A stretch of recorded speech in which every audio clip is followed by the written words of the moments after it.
to the iLearn Virtual Campus. Please sign up for a free iLearn membership on our website, check out our 7th annual conference coming next spring 2021, and let us know if you're interested in hosting events or leasing space on our campus by emailing campus@immersivelrn.org.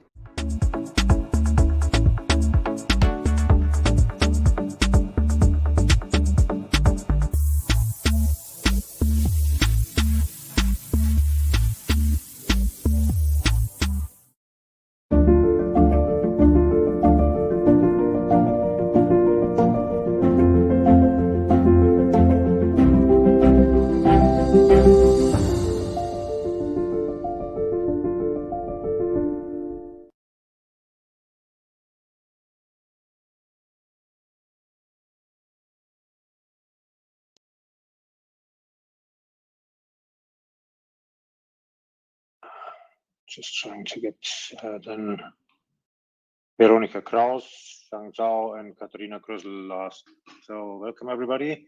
We suggest you just take a seat for now, and we'll basically get started with Florian's presentation, and we'll have a 5-minute Q&A afterwards every session. But I guess you know how it works by now.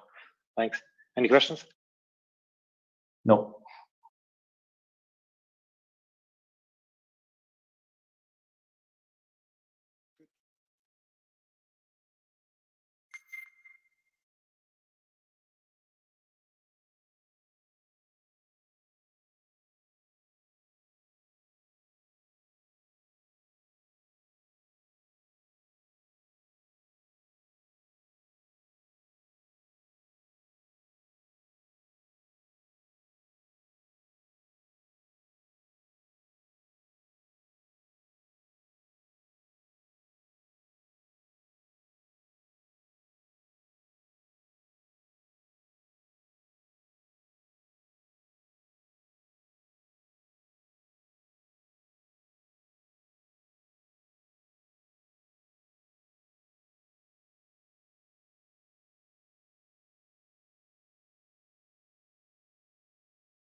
Hello, everyone. Welcome back to our next technical session.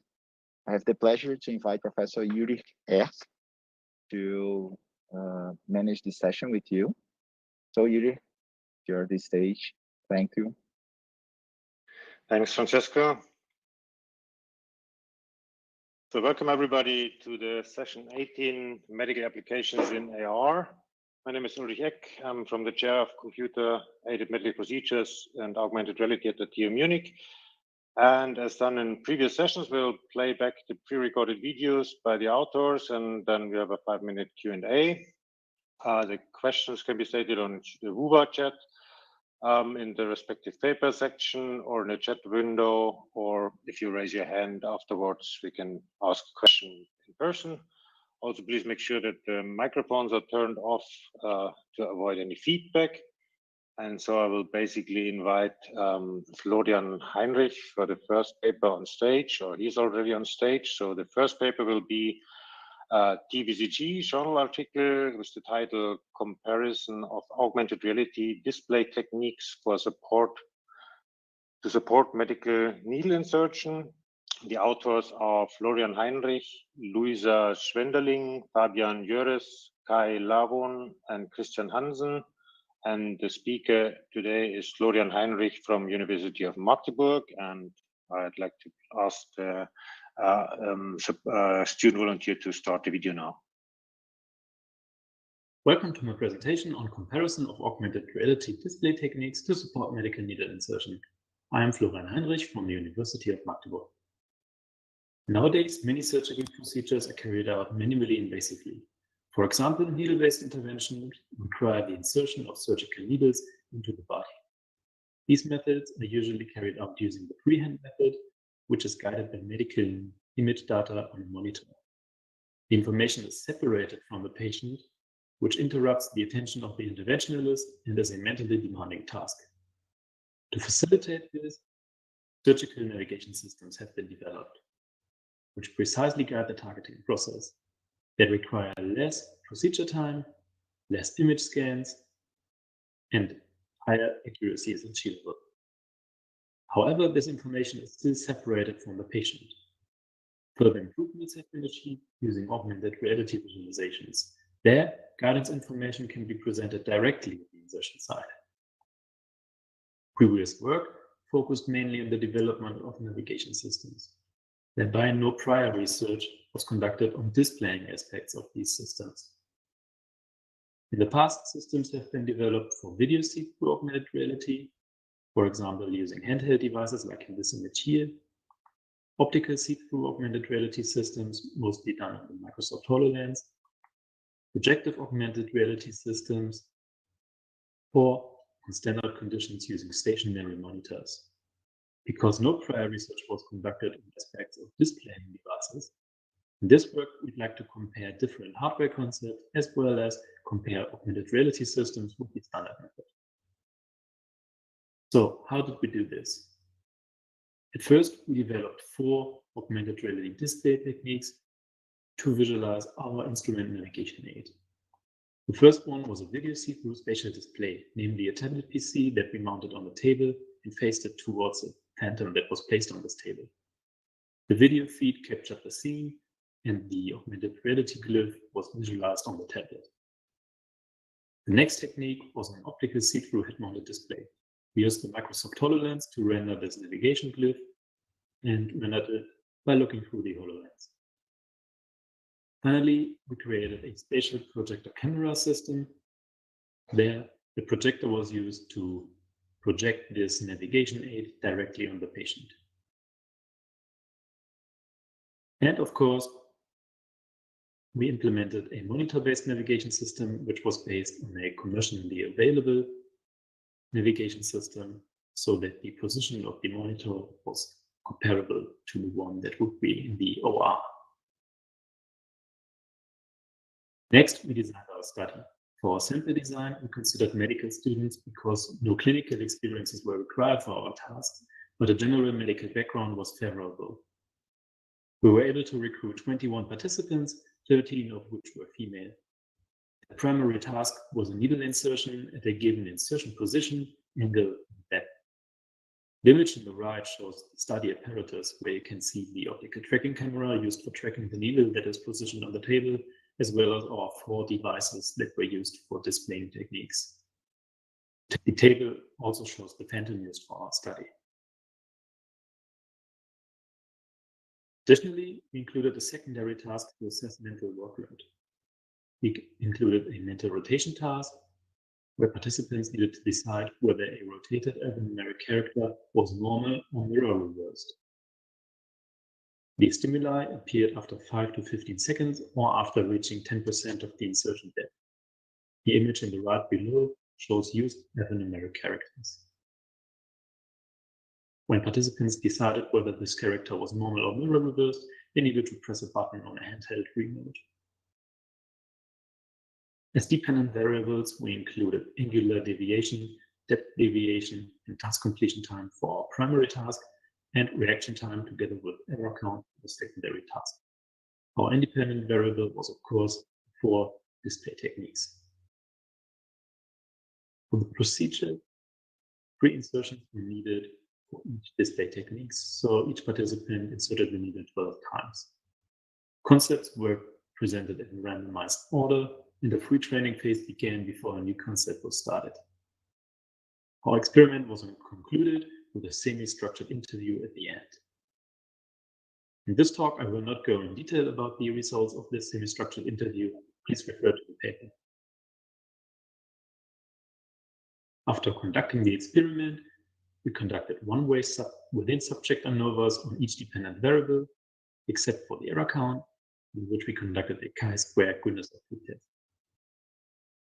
So what did we find out? First, we did achieve statistically significant results on task completion time. Here, the spatial AR projection system showed the best results, while the tablet took the longest amount of time. The depth deviation variable showed no significant results, but the descriptive data shows advantages of the projector system. Regarding angular deviation, we did find statistically significant results, again favoring the spatial AR projection system. Here, the video see-through augmented reality tablet and the non-AR monitor-based solution required the most amount of angular deviation. As for our secondary task variable, unfortunately, no statistically significant results could be achieved. This task has to be improved on in the future in order to conclude any meaningful results. So let's conclude this talk. Regarding the display techniques, the projector and the optical see-through HMD were favorable. More perceptual issues were found for the video see-through display. The standard method was subjectively described as more demanding and performed worse in objective measures. Regarding mental demand, no clear results could be found in the secondary task. The better task design is needed in future work. Our study is limited with respect to the registration and absolute targeting accuracy, which were not measured, which should be done in a future study. Regarding clinical applicability, deformation and patient movement will need to be considered.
Okay, we don't have anything so far.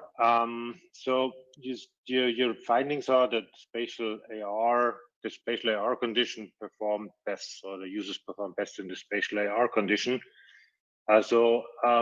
We've been thinking about using spatial AR quite a bit, and then there's several limitations for this approach, like occlusions from, let's say, the OR lamp or people, placement of the projector, and all these things. So based on your findings, have you thought about how such a guidance message could actually be used in an OR successfully? This was not especially part of this research project, but of course we're thinking about this in the future. So as you already said, in the OR, you would have some limitations like the OR lamps, for example. This would be something that needs to be carefully addressed and evaluated in future studies. We would always guess that for insertions that take like only a couple of seconds, may be okay to just dim the lights a bit, but how effectively you can use these projections has to be evaluated. We tested it a bit with artificial OR lights, and it was quite okay to see it, but this has to be addressed. And of course, especially regarding clinical applicability, you always have to think about things like dynamic projection mapping, which is a completely different research topic. Sure, I understand that. Thanks. So we have a question from Mohammed Ben Ayub. I was expecting that a larger error in millimeter when using the projection-based AR. I think that deformation on the surface can change the visualized projection. Any comments? Yeah, the actual visualization was not that responsible for the errors that we acquired, because the visualization was just an approach to guide how deep you have to insert the needle. What the visualization does have an effect on is the position where the glyph is visualized. So we think that the actual calibration or registration errors contribute only or mostly to the needle positioning error, which is the difference between needle insertion site and planned needle insertion site. So this was something that we did not compare in our study, just because we did not want to compare different calibration errors between all 4 setups, because these would have been slightly different. And but we don't think that this error would have contributed to the objective measures of depth and angle. Okay, thanks. I just got the info that the video is back up. Could you state how much was missing? Is it worthwhile to finish it up with the video, or do you say it's not worth it?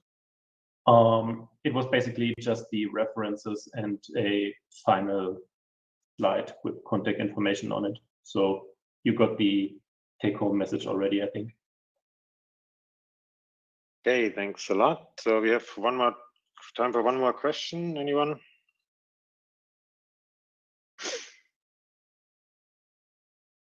If not, I have another one lined up. So the task that you analyzed was needle insertion, a guidance for needle insertion. Do you think that your insights could be translated to other guidance tasks or medical procedures as well, and not just needle insertion?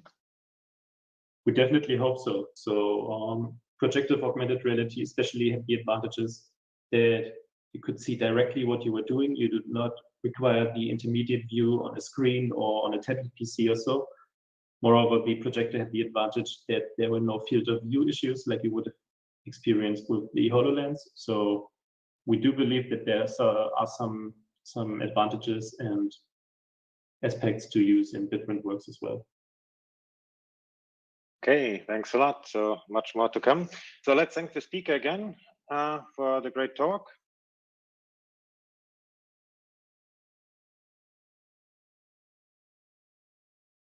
And we'll continue with the next paper. The paper on the menu next is titled Landmark-Based Mixed Reality Perceptual Alignment of Medical Imaging Data and Accuracy Validation in Living Subjects. The authors are Christoph Leutze, Supriya Satyanarayana, Bruce Daniel, and Jennifer McCabe. And speaker today is Christoph Leutze from Stanford University. So welcome, Christoph. Good to see you here. And please play back the video for the presentation. Thanks.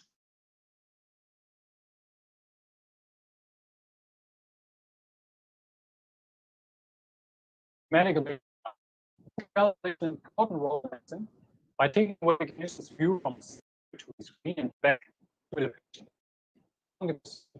internal anatomy of the patient through the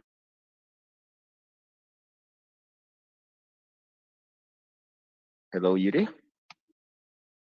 Okay, I think we have some connection issues with the presenter of the slides of the video. So I just kindly ask you for 1-2 minutes so we can solve this connection problem, okay? Sorry about the inconvenience.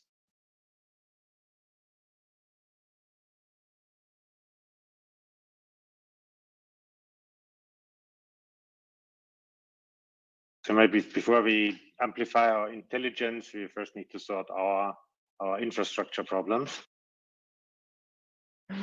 For sure, Yuri. Yeah, you're totally right. medical mixed reality. Mixed reality plays an important role in medicine by taking away the clinician's view from a separate 2D screen and back to the patient, by allowing the physician to visualize internal anatomy of the patient through the mixed reality device and project them directly onto the body of the patient. To effectively help with planning or with medical guidance, it is extremely important for the medical mixed reality applications to accurately align the virtual and the real content, for example, the medical images and the real patient. However, mixed reality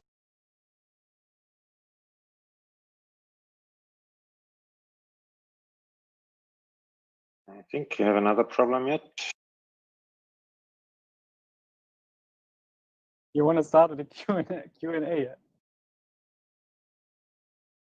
Okay, just a moment. We're going to change the machine here also.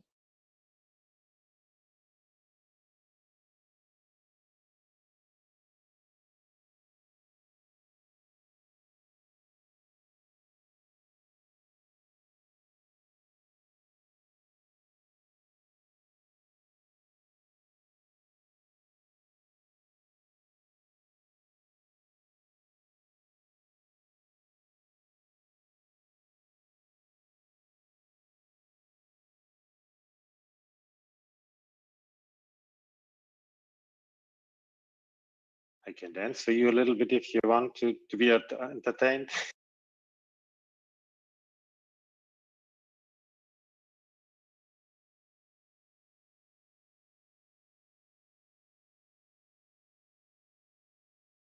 I help you a bit, as long as nothing happens.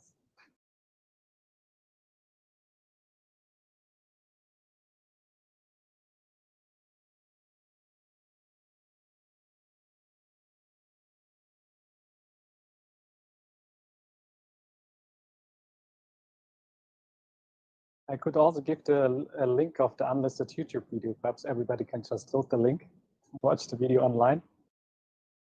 Sure, let's give them another couple of minutes, and if that doesn't work, we'll figure out a way. Okay, sure.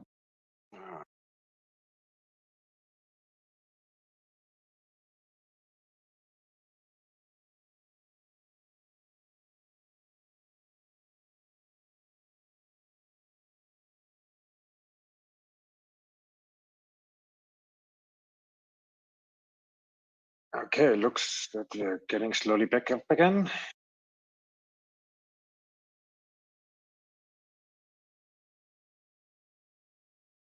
Medical mixed reality. Mixed reality plays an important role in medicine by taking away the clinician's view from a separate 2D screen and back to the patient, by allowing the physician to visualize internal anatomy of the patient through the mixed reality device and project them directly onto the body of the patient.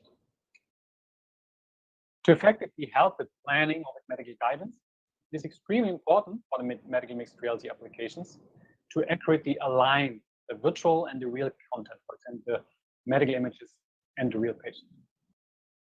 However, mixed reality alignment of virtual and real content is both challenging, and also measurement of the alignment accuracy can be tricky. In 2D AR applications, like we can see here on the left, where each user sees the same screen, alignment accuracy can actually be measured easily by just counting pixels between the virtual rendering and the real background on the 2D screen. In 3D, unfortunately, the things get a bit more complicated. So first, the alignment accuracy might differ between different users due to individual differences, such as the IPD or where the eyes are behind the display. And also the accuracy measurements are more complicated and usually require external systems. In this paper, or rather in this video now, we present an approach for landmark-based alignment, validation, and accuracy measurement of a 3D virtual overlay of medical MRI scans of the head on a real-world subject's head. As a first step, we take a 3D MRI measurement of the subject's head, including externally visible anatomical landmarks such as the nose and the ears.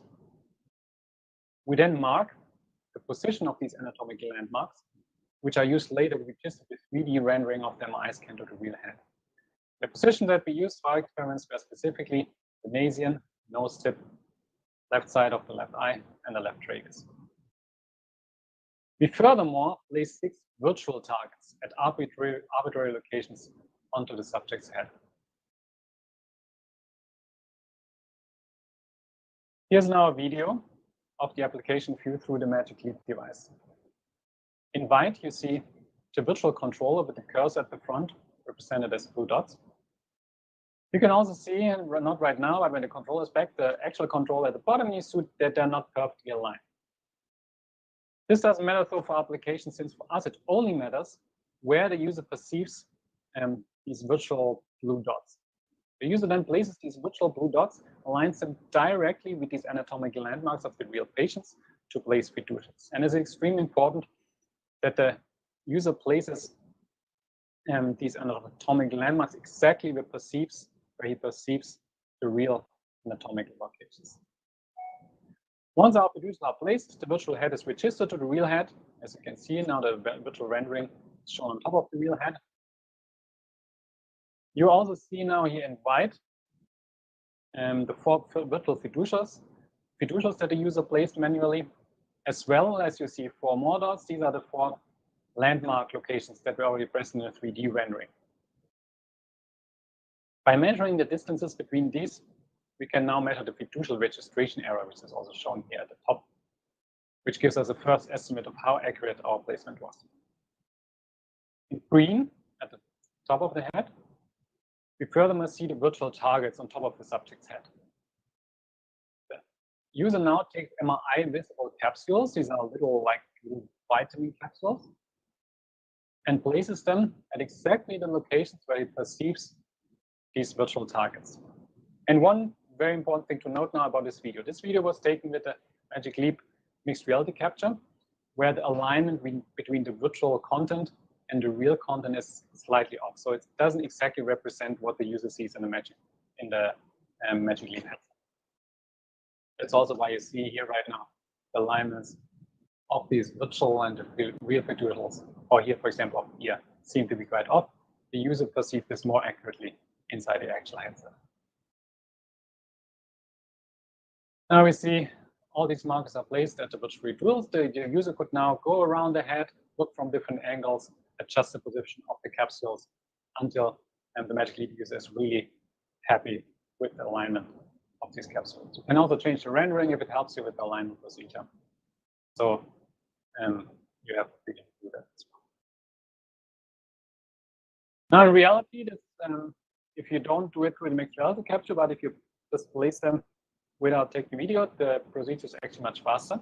So here we see view from outside, where you unfortunately do not see the virtual content, but we place virtual fiducial at the nasien, nose tip, left eye, and left ear. Once these virtual fiducials are placed, you register the head, and now already the users, after you saw it was 10 seconds, 20 seconds, the user already sees the virtual rendering, and then can start placing these MRR visible capsules.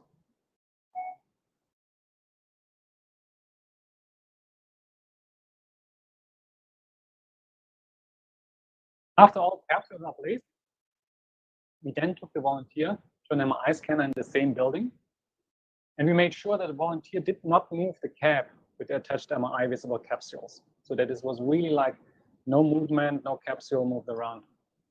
And then we directly took a second MRI scan. Directly after placing these capsules, we took a second MRI scan, which included, as you can see here now, the position of these virtual capsules on the subject's head. We then registered the second MRI scan to the initial MRI scan. And you can see here, since the capsules are slightly off because of hair of the subject and everything. We then projected both these capsules and original targets back to the surface of the subject head. And this allowed us now to measure the target registration error by measuring this distance between the capsule projected on the head surface and the target projected on the head surface, which represents the alignment accuracy for our experiments. Before COVID arrived at Stanford, we were able to measure 7 volunteers. And here you see the different experiments. They are also shown in detail in the paper, of course. And we measured a mean target registration error of 4.7 plus minus 26 millimeter for all these 7 volunteers. We also have more details on the measure results, including potential error sources, such as swim or drift mentioned in the paper. I won't discuss it too much now in the video. It's not so interesting for the video. I rather want to talk about applications that we are using and that we are planning to use this technique. So 4.7 millimeters is, of course, not good enough if you want to start neurosurgery and start cutting open the brain. It is, however, quite good for our intended application, and that is for guiding non-invasive brain stimulation treatment. So here I show an example where we are, again, performing the same registration procedure.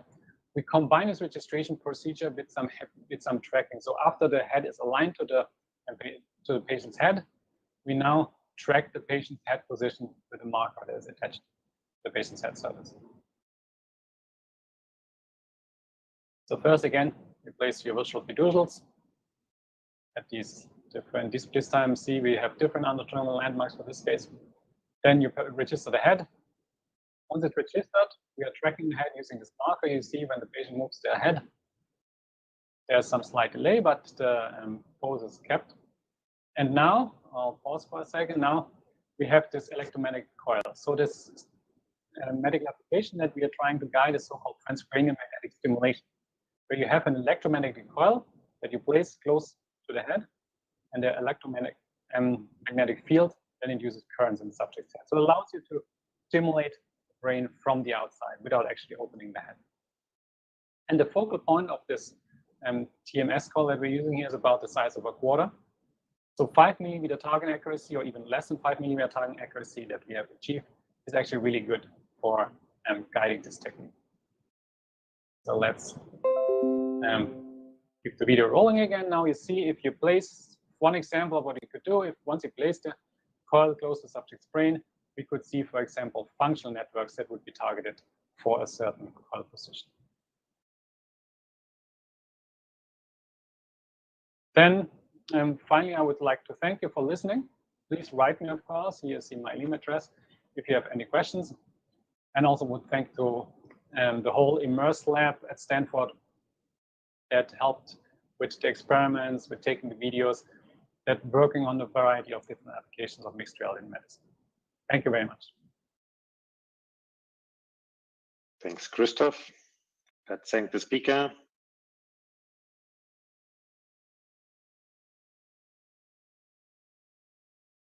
So do we have any questions?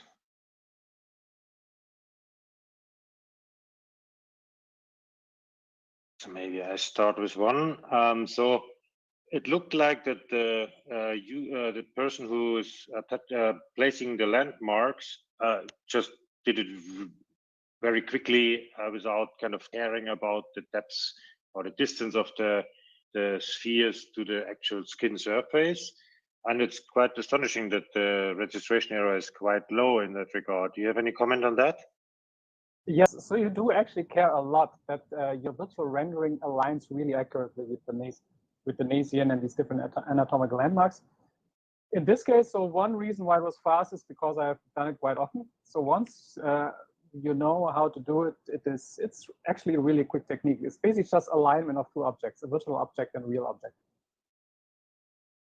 Okay. So that was the real speed. And it was, so you have to actually align, you can't do it from far away.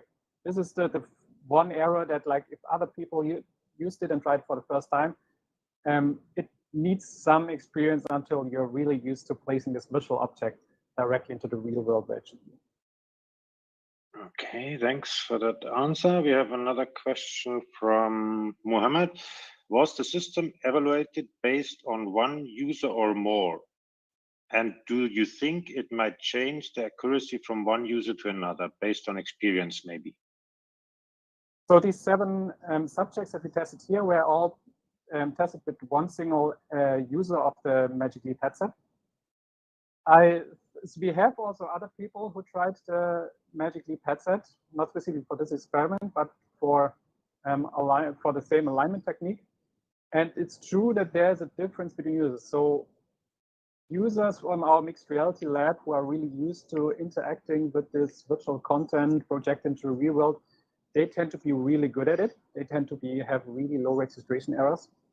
And while other people who are less experienced with it need some introduction. So they first need a couple of sessions till they start to achieve these high accuracies. Okay, thanks, Christoph. Any other questions from the audience?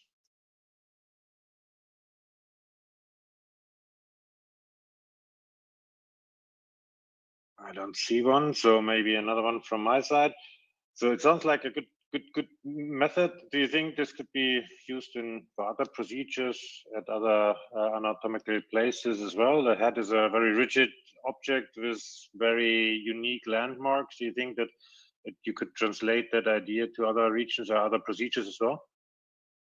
So the head is, of course, yeah, it's a very nice object because because it acts more or less like a rigid body.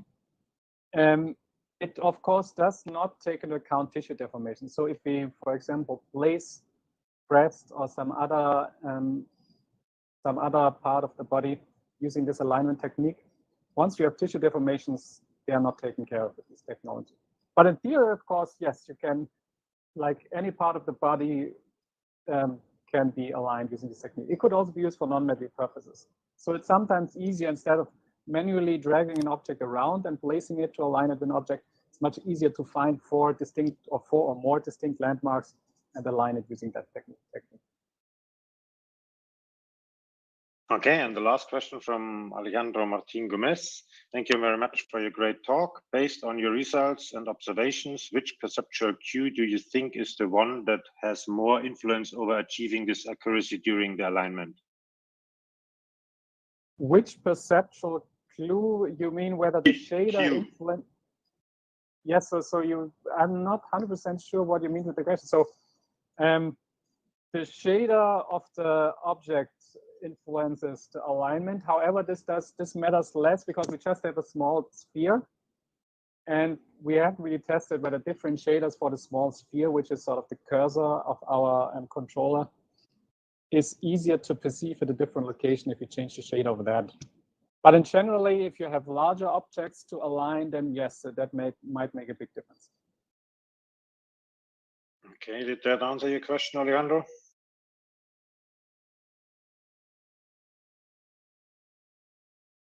Okay, I guess we're already, it's time for the next talk. So please, let's thank the speaker again. Thanks, Christoph.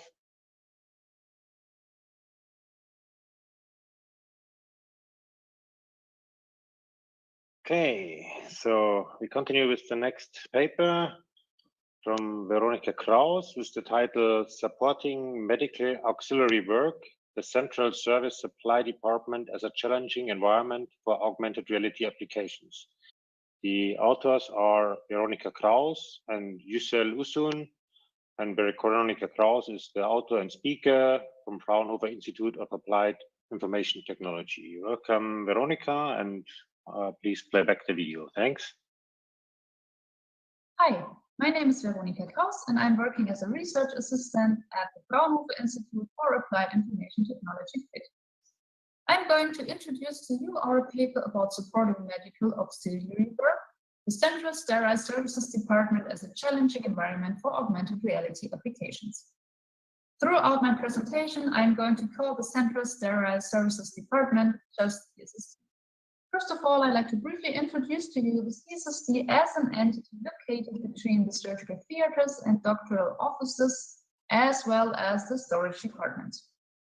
In general, tools that have been used in operations on patients are being delivered to the CSSD, washed, disinfected, packed, and sterilized, and then delivered to the storage departments. To our knowledge, the CSSD is underrepresented in research regarding augmented reality-based worker support, even though head-mounted displays, augmented reality, and smart glasses have already been proven as being useful in the medical field. For our research, we wanted to answer how smart glasses and augmented reality can support processes in the Central Sterile Services Department. We therefore followed a three-phased user-centered design approach consisting of a contextual analysis, building a sample application, and a follow-up user evaluation. During our contextual analysis, we investigated in 5 German CSSDs in different premises and identified 4 user groups. Department managers, for example, represent the CSSD as a department inside the hospital and the organizational structures. Also identified educators. Usually educators are experienced workers who train inexperienced and new employees directly on the tasks. Third group we identified are shift supervisors who are responsible for distributing work as well as taking care of workers and their concerns. Another important task is to keep track of hygiene and safety regulations. Finally, we also identified workers who are usually the employees packing and treating SEP as well as tools. The sample application I am going to introduce later mainly addresses inexperienced workers and how we can support them in their daily tasks. Additionally, we identified 8 potential use cases for augmented reality in the CSSD. However, after discussing the 8 identified ones with domain experts and shift supervisors, we decided to target the 3 storage logistics, training, content, and procedures, as well as packing sets and tools, and build a sample application to prove that the identified use cases can benefit from applying augmented reality. The sample application we built was targeting the HoloLens Generation 1. We therefore used Unity and Mixed Reality Toolkit for implementation, as well as Vuforia for identifying image-based markers, and Zebra Crossing, which is an open source library for scanning barcodes. Our sample application consists of various screen elements. Number 1 consists of various information about the current task. For example, we have here a packing list that consists of different steps.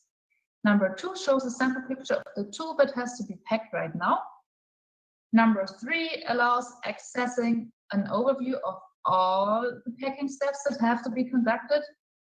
Number 4 is, as I already mentioned, set information which is attached to the set or the metal basket you can see in the picture. Number 5 is a sample picture of the current packing step that shows how the set should look like when you have completed the current step. Number 6 is a position frame that tells the worker where he or she has to put the current tools. The application itself is operated using a bidirectional foot switch whenever a worker needs to have his or her hands free for handling the tools, as well as the clicking gesture supported by the HoloLens 1. For evaluating our envisioned scenarios and the support of augmented reality for inexperienced workers, we conducted an on-premise user study with 12 workers from 2 different German facilities. However, it is important to note that none of our participants had previous experience concerning augmented reality or the HoloLens 1. Since we conducted our study on-premise, workers interrupted their daily work to participate in our study, whereas their colleagues continued with their current tasks. Our study procedure was as follows. We first asked our participants to fill demographic questionnaires. We also asked them to fill the system usability scale or their in-use packing software in order to create a baseline for our augmented reality application. After that, we presented them a tutorial in which we explained the different behavior and the different elements of our application, as well as a gesture training for the click gesture. After that, we presented them 9 tasks resembling their daily work, consisting of, for example, signing in the application, fetching missing tools from intermediate storage, packing a set according to packing lists, and storing fully packed set in a dedicated storage location. After each of those 9 tasks, we asked them to fill a single ease questionnaire in order to rate the perceived difficulty of our tasks. We then asked our participants about their rating in order to better understand why a task was perceived as being easy or why a task was perceived as being too difficult. Additionally, we asked our participants to use the think aloud method for us to be able to understand what they are currently doing, what they are missing, and what they are trying to achieve. After the 9 tasks were fulfilled, we let our participants fill the user experience questionnaire as well as the system usability scale for our augmented reality application to be able to compare it to other applications and also rate the hedonic aspects. Finally, we conducted a semi-structured interview to better understand how our participants perceived our application regarding its helpfulness for inexperienced workers. Unfortunately, our survey-based results are strongly positively biased. For example, in our single ease questionnaire, only 1 task was being rated as more or less easy, which was the first task in which our participants encountered augmented reality overlaid as information over physical objects. Additionally, the user experience questionnaire was strongly biased, as you can see in the graph below. Our application was rated above average in all 6 dimensions with very high grades, which makes it difficult to deduce any helpful insights from that. However, we perceived more detailed insights in the perceived usefulness and applicability of augmented reality in the CSSD due to our semi-structured interviews we conducted in the end. For example, our participants noticed a forced slowdown in the working speed, which was on the one hand rated as negative since they were then slower in accomplishing their tasks. On the other hand, they imagined it as being helpful for inexperienced users since they have to concentrate more on every step they are doing. We received positive ratings for overlaid information, as well as the navigation feature, which was used to lead inexperienced workers from their packing desks towards unknown storage locations in the intermediate 2 storage. However, we also received negative comments and concerns about the application of head-mounted displays and augmented reality in the CSSD, which have to be treated seriously since they do not only affect a worker's performance, but also negatively affect a worker's mental health and well-being. One of our participants, for example, asked if the shift supervisor can hack anytime on the glasses to check what people are currently working on if they're doing everything correctly. Another participant voiced concern regarding becoming a remote-controlled robot, which is not able to think on his or her behalf. Whereas another participant was concerned about the CSSD losing more visibility and importance in the hospital because everybody could pick a set with such a pair of glasses. More things to take away? In general, the stereo supply department can highly benefit from dedicated augmented reality applications, especially novice users. However, in order to prove the usability and the usefulness of augmented reality applications, future work should focus on conducting on-premise and long-term studies, also to get rid of the positive bias we experienced in our user study. With this, we reach the end of my presentation. Thanks a lot for your attention, and feel free to contact us if you have questions that cannot be answered in the upcoming discussion session. Thank you, Veronica. So do we have any questions from the audience?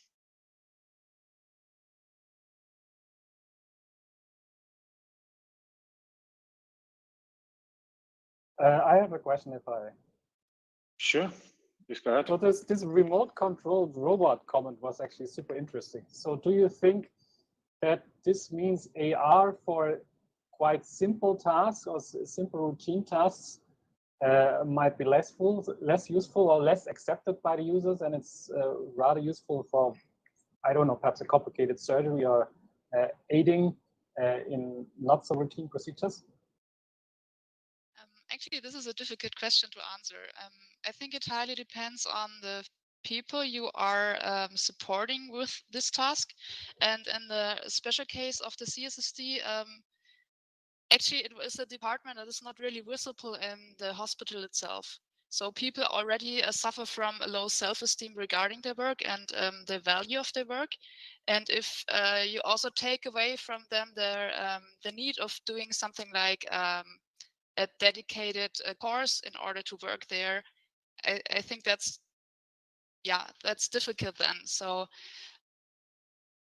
how to say? Probably also that so the people we tested or we encountered in the CSSD, they were not though how to say? They suffered a bit from being afraid of technical how to say? Oh gosh, I'm sorry. They were insecure about getting new technology.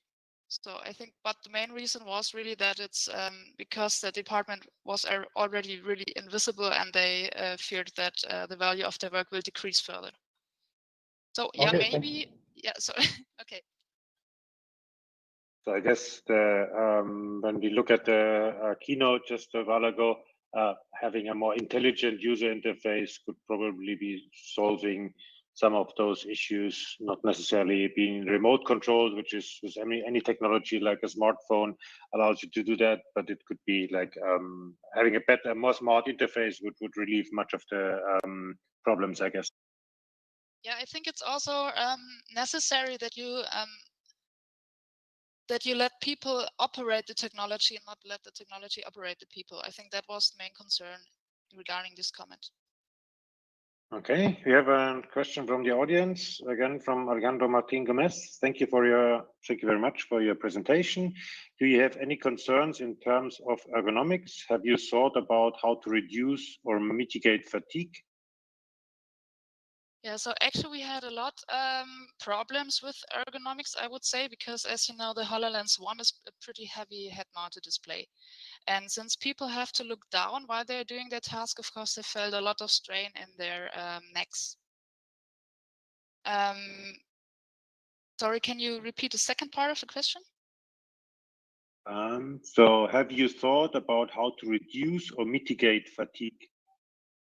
So we did not address this issue, but the workers came up with solutions themselves, like not having to wear the glasses for the whole shift, for example, just for really dedicated tasks. And also we know that in other parts of the CSSD, people have to wear like facial masks that are also heavy themselves. So they said that in the long term, that won't be an issue, at least the weight of the glasses, because people get used to it. Okay, thank you. Do we have another question for Veronica? I have one more if I can ask one more. Yeah, always. So you mentioned this other issue, which is also very interesting because I haven't really thought about it, but it's actually a very large, I think, ethical question potentially. The thing that the people felt supervised. Like if you have an 8-hour shift and 8 hours you wear constantly these headsets, it means you might constantly have this feeling of being supervised. Every of your actions can be somehow controlled by a supervisor. So you measured this, or at least you heard the feedback. Was there any takeaway from that where you think, okay, that this is somehow how this could be tackled, this issue? Yeah. So actually, we also did not really investigate into that because the evaluation we just presented was at the really end of the project. I think this is a concern that also is visible in other parts of human-computer interaction. And so my personal guess is that you have to educate people and also make somehow the technology itself more transparent so that they know what could it do and what could other people do with it and where are the boundaries. Thank you. Okay. Do we have any other questions? And I'll ask the last question. So you used a very structured approach, user-centered design to kind of understand the needs and requirements of the specific department. Do you have any suggestions on how this could be translated or used in other domains, in medical or non-medical? Because I feel like this structured analysis of the requirements is often missing. How to say? I mean, I think the user-centered design approach itself is a really adaptive process. So it's important, first of all, that you have supporters from the department. So if they are against working there, it's already difficult. And so for us, it helped to involve them in really every decision we took, and also explain why we want to investigate in this specific area and why it is important to also go there and have a look at stuff. So I think being also transparent in your goals and your approaches helps in actually getting accepted in this specific environment. In general, it's helpful also to have something like a research plan from the beginning till the end, but also be flexible enough to adapt it if stuff doesn't work out. Okay, thanks for the answer. And let's thank the speaker, Veronika, again.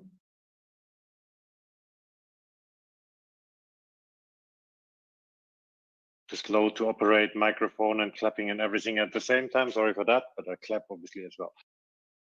Okay, thanks, Veronika. Let's go on to the next paper, and I'll invite Shang Zhao onto the stage, please.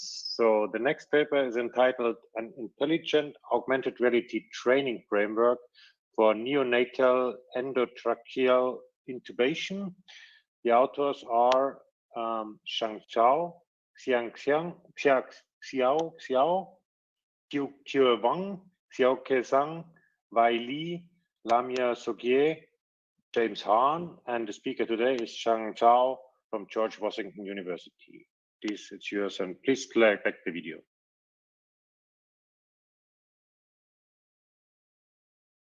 Hello everyone, my name is Shang Zhao. I will present our work, An Intelligent Augmented Reality Training Framework for Neonatal Endotracheal Intubation. Neonatal endotracheal intubation is an essential resuscitation skill for the ventilation of the newborns. A good ETI procedure should have smooth and stable movements, requiring the healthcare provider to have proficiency in hand-eye coordination. The neonatal resuscitation program training curriculum requires healthcare providers to undertake tremendous practice to master skill to complete an ETI procedure within 30 seconds. Current training relies on the mannequin-based simulator with the instructor's coaching. However, current training suffers following problems. First, mannequin-based task trainer cannot provide sufficient procedural information for users due to the lack of internal situational awareness within the mannequin. The trainee cannot see the two-mannequin interaction, resulting in poor learning quality. Similarly, instructors can only offer feedback based on the outcome information, which cannot provide precise advice during the procedure. Second, the limited availability of expert instructors restrict the trainee to gain proficiency efficiently. Therefore, practice without supervision leads to a longer learning curve for trainees. To improve the ETI training, our work proposes a new approach that facilitates the skill training. Our contributions are listed as follows. First, an AR intelligent training system was developed, which provides real-time motion tracking and complete 3D see-through visualization. Second, a attention-based dilated convolutional neural network was developed to evaluate skill performance automatically. Third, constructive feedback with class activation mapping was offered to users, identifying discriminative regions that need more practice. In what follows, we will explain each contribution in detail. The proposed system includes a standard full-term mannequin, a laryngoscope, a 3D motion tracking system with 3 electromagnetic sensors. In addition, we use HoloLens as the optical see-through display. The virtual model for the task trainer was developed by CT scanning of the mannequin. The virtual laryngoscope was modeled on measurements of a real laryngoscope. Our distributed framework comprises a motion tracking module, an AR visualization module, and an intelligent assessment module. Calibration is crucial in capturing accurate motion data for multimodal systems. We evaluated the transformation between the base space and the HMD space for calibration. Therefore, a 3D printed calibration object was designed with the Aruco marker and the EM sensor that attached at known relative positions, as shown in the purple box in the right figure. The corresponding set of 3D points can be collected by sampling the marker center's positions in both HMD space and the corresponding positions in the base space. The optimal transformation can be calculated from the corresponding set by using the singular value decomposition algorithm. After system calibration, we can easily transform motion data between the model space and the HMD view space for tracking and visualization. Our system offers varying visualizations. During the ETI procedure, trainees can enable see-through visualization, which renders the virtual cross-sectional mannequin and the virtual laryngoscope. Trainees can adjust the laryngoscope based on its spatial relations with the mannequin's internal geometry from the see-through visualization. After each ETI procedure, trainees can examine their motion trajectories at any step in the playback mode. The feedback can be color-coded and mapped to the 3D trajectory of the laryngoscope. A virtual panel was rendered to provide some useful parameters to assist the ETI procedure, such as penetration, depth, and time. Penetration and depth provide indirect information that helps trainee avoid harming the upper gum. The real-time score was also visualized. To offer more precise instructions, phases of the movements were derived according to the procedure's natural clinical progression. For each phase, we provided some instructions about the important aspects of the motion trajectory. To analyze the performance with machine learning algorithms, we collected an ETI motion data set that consists 193 trials with from 45 subjects. The dataset includes varying export levels and ETI strategies. Each subject performed 3 to 5 trials. All trials were scored by 3 experts with a 3-point scale representing bad, fair, and good. To verify the evaluation consistency among expirators, the results of concordance correlation coefficients confirm the agreements on scoring. The two important features in the proposed model are kinematic MTS data and CNN. Kinematic MTS data preserve the motion information, and it does not require domain knowledge. CNN can achieve good performance on complex tasks without manual intervention. This feature satisfies the demand for developing a generalizable assessment framework. To reduce the poor interpretability in neural networks, we integrated a class activation mapping-based performance explanation. As a result, the system provides both real-time evaluations and constructive feedback for AR visualizations. The network input is kinematic MTS data, and the output is a score label of 3 levels. The proposed model includes 5 convolutional modules, 1 dilated convolutional module for local motion is feature extraction, and 4 attention-based dilated convolutional modules for motion pattern extraction in different scales. The receptive field is one of the key factors determining the representation power of feature maps in the convolution layers. For each layer, the receptive field represents the coverage of the input data in the feature maps. With larger receptive field of the convolutional layer, the feature map has a wider coverage of the input data. Dilated convolution can expand the receptive field by scaling the kernel stride without losing any information. Generally, the standard convolution requires more layers than dilated convolutions to extract higher level features. To make CNN focus more on discriminative motion patterns for prediction, we integrated the attention mechanism into CNN. Specifically, we realized the attention mechanism with the one-dimensional convolutional block attention module. The channel attention guides the network to look at the discriminative channels for learning parameters. The spatial attention guides the network to learn parameters based on important locations of the sequence. For each layer, the attention map amplifies the feature map by element-wise multiplications. From the learning perspective, reviewing the entire motion confused the trainees in recognizing crucial regions that need more practice. However, few explorations have been made on MTS data.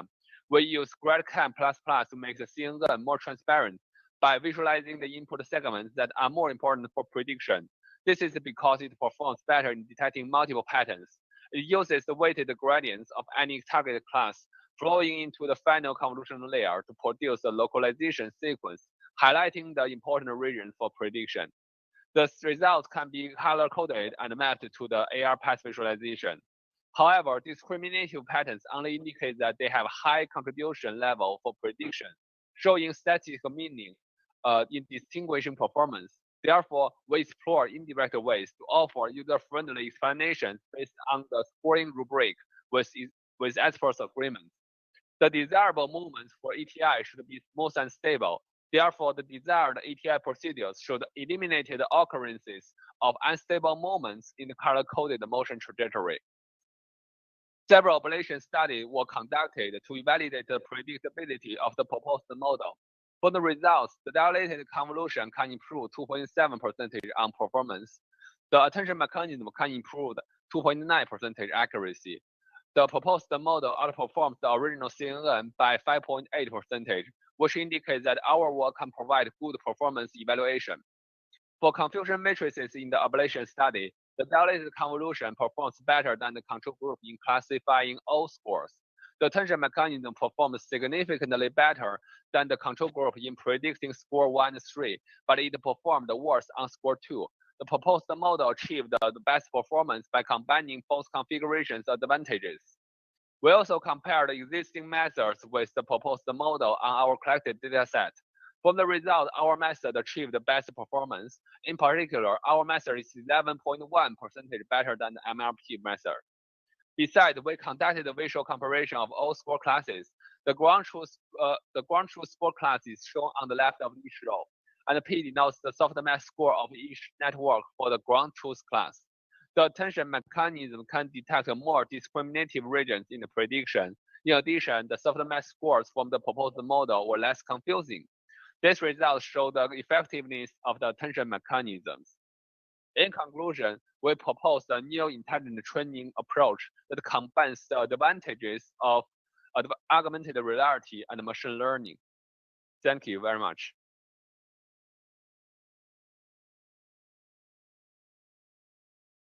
Let's thank the speaker. Thanks, Changzhao.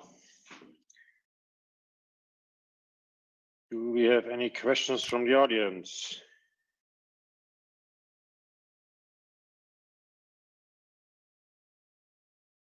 Not so far. So your machine learning model works in real time. Could you imagine that this system could be used for actually guiding people during a real intervention? And if so, what would be needed in order to get there?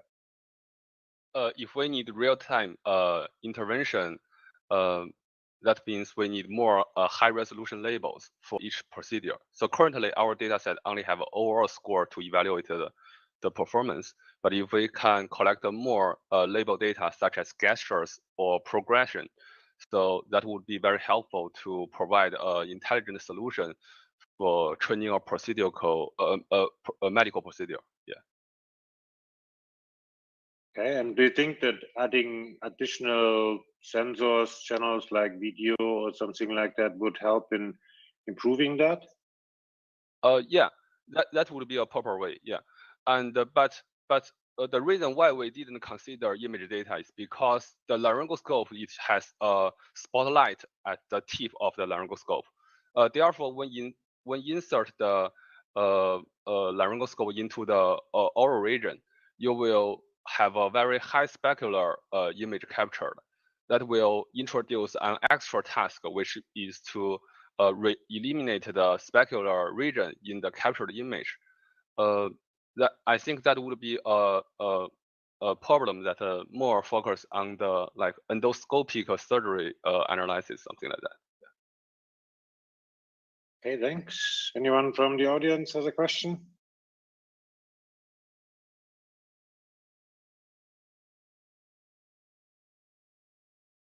Okay, if not, then please let's thank the speaker again. Changzhao, thank you.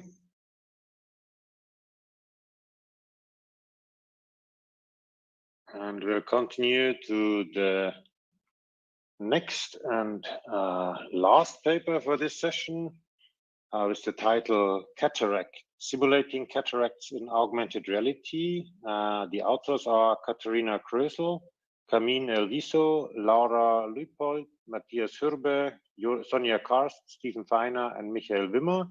And the speaker is Katharina Krösel from VRVIS and TU Vienna. Welcome to stage, and please play back the video.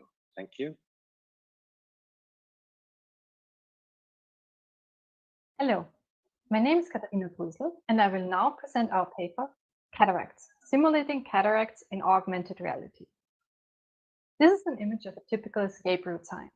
It shows the shortest path out of the building in case of an emergency. Such signs have to be installed in a certain maximum distance to the next sign, so people have always one sign in sight that they can read.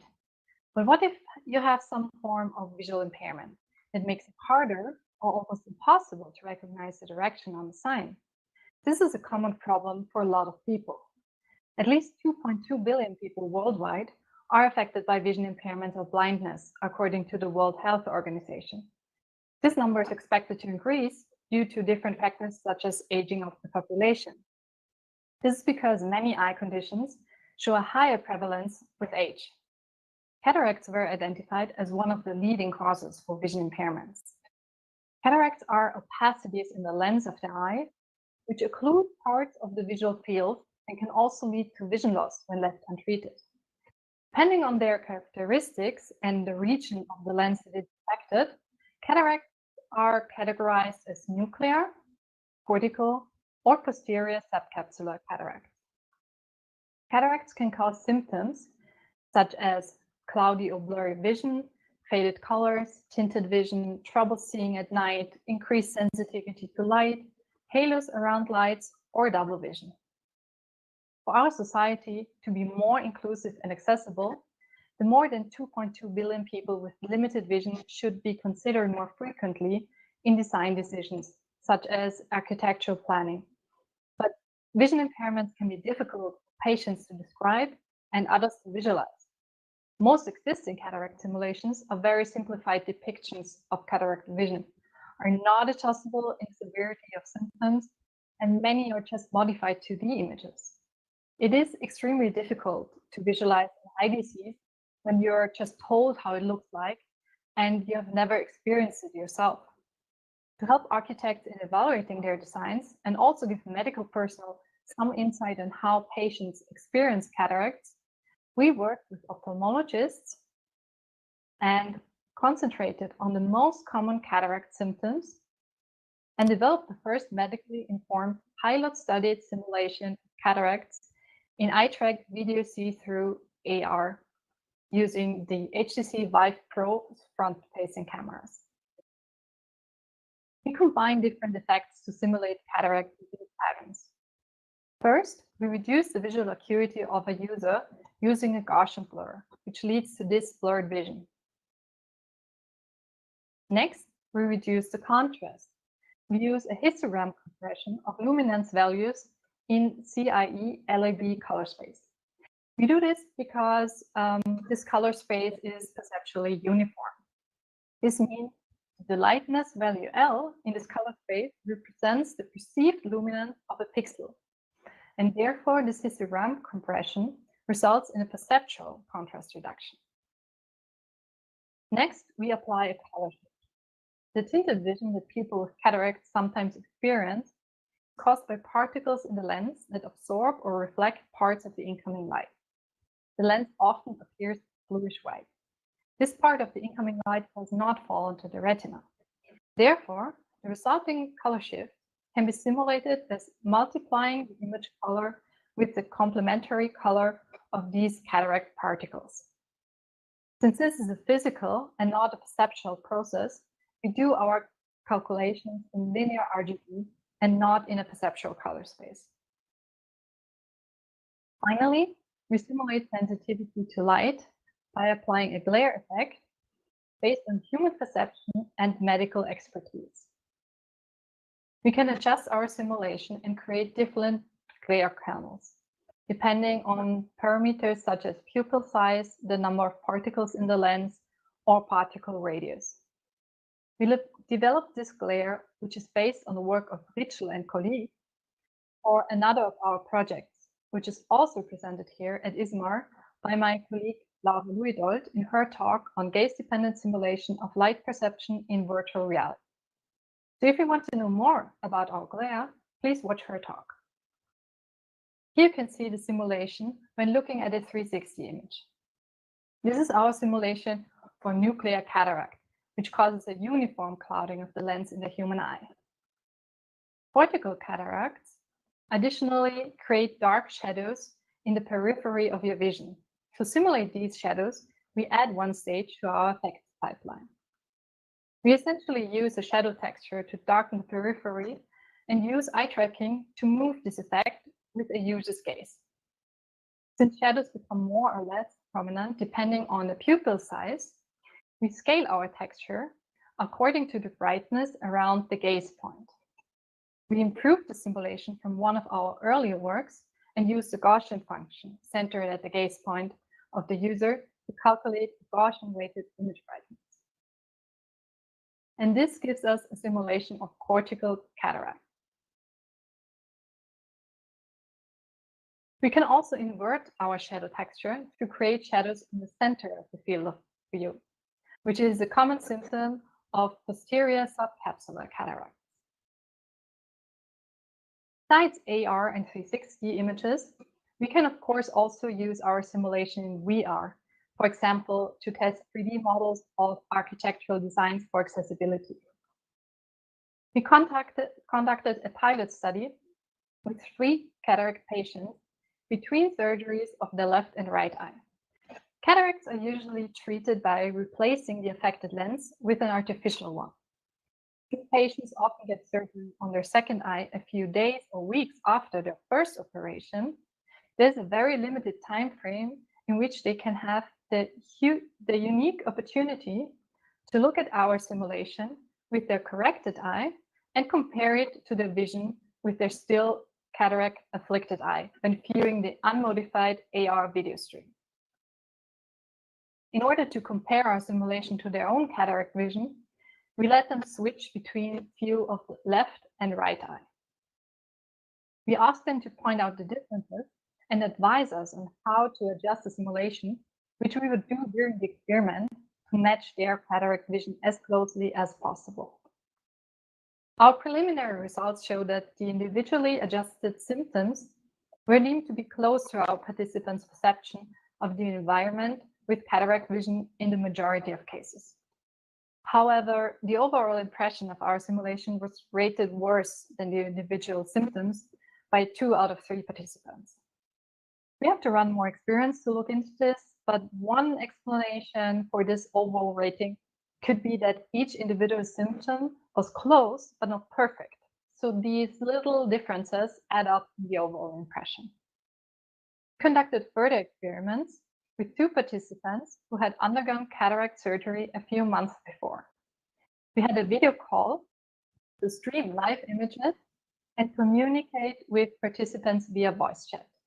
We asked them to compare the presented cataract simulation to their memory of their cataract vision before the surgery, and we adjusted the simulation according to their feedback.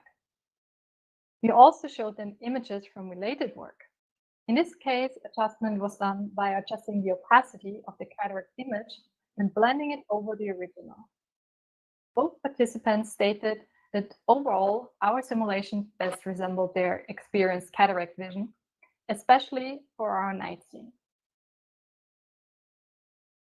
To conclude, we presented a system to simulate cataracts in AR, VR, or 360 images. We tested our methodology in a pilot study with 3 participants between cataract surgeries of their left and right eye. We also conducted 2 remote experiments, adjusting our effects with participants via video call and compared our simulation to images of simulated cataracts in related work. With our pilot study, we have shown the feasibility of our methodology and also gathered qualitative feedback. Our remote experiments serve as a way to compare our simulation to related work. From our results, we conclude that our methodology proves useful for creating more adjustable and therefore potentially more realistic simulations of cataracts, and could also be used for simulations of other vision impairments. We already integrated other vision impairment simulations and intend to open source our framework with all simulations in early 2021. If you want to know more about our project, you can visit our website or send us an email. Thank you for watching. Thanks, Katrina. Let's thank Katrina for the nice talk. Do we have any questions from the audience?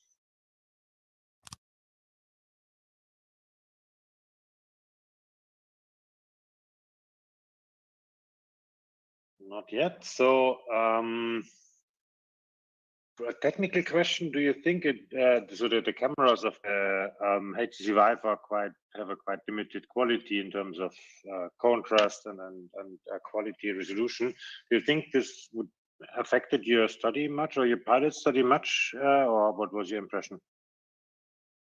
Well, we are aware that using the front cameras of the Vive Pro is not ideal because of the low resolution.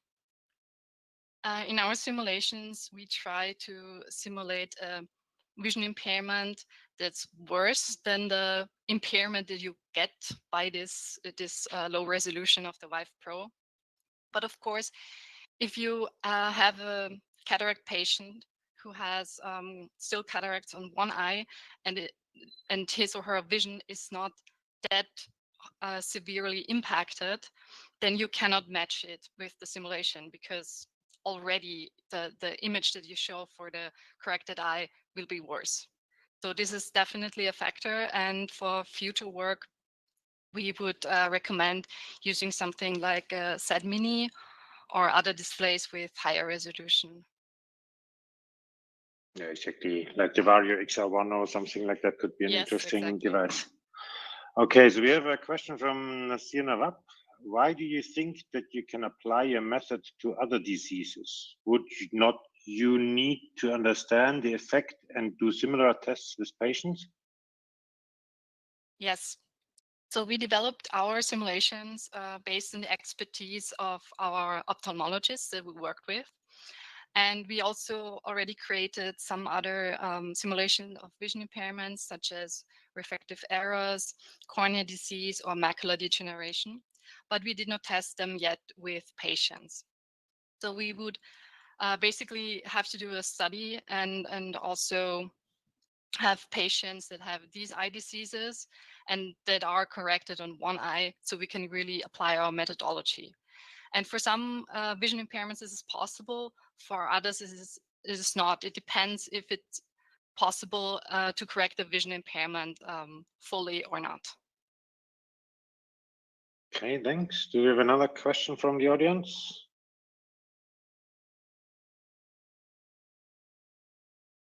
So maybe then I finish the session with one last question. So I get studying the effects that can only be measured when the human is in the loop, like perceiving such degraded vision, is quite challenging. Do you have any lessons learned, suggestions for the audience to kind of how to approach such studies? I mean, you had this very unique time window where you could use these participants between the surgeries. That is not always possible. Do you have any ideas or suggestions to the audience how to do this?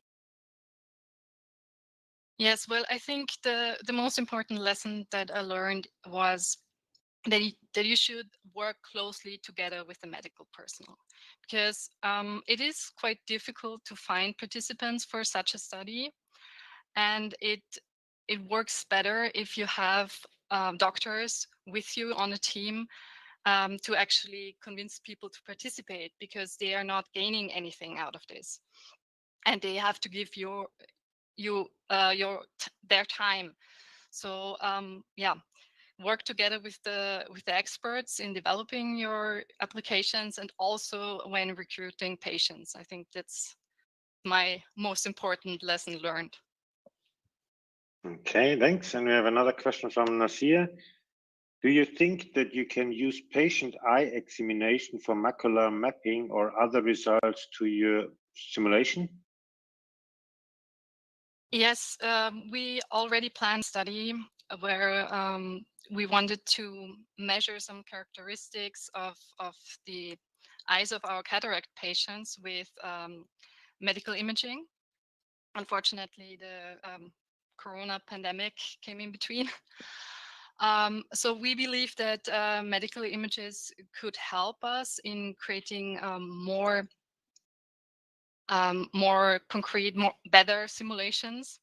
But the problem is also that it's hard to precisely assess each and every symptom, and also how the person perceives it. So it can be that so certain IDCs is measured the same in two different people, but they experience it differently. So that's why we believe that putting the patient in the simulation and adjusting it is the right way to go. I see. Okay, Nasir, thanks. Very nice work. Well done. And with that, I also asked our audience to thank the speaker once more again. And thanks for joining the session on medical applications for AR. Hereby I close the session and wish you the next session is the last one for this very great ISMA. Thanks a lot for joining.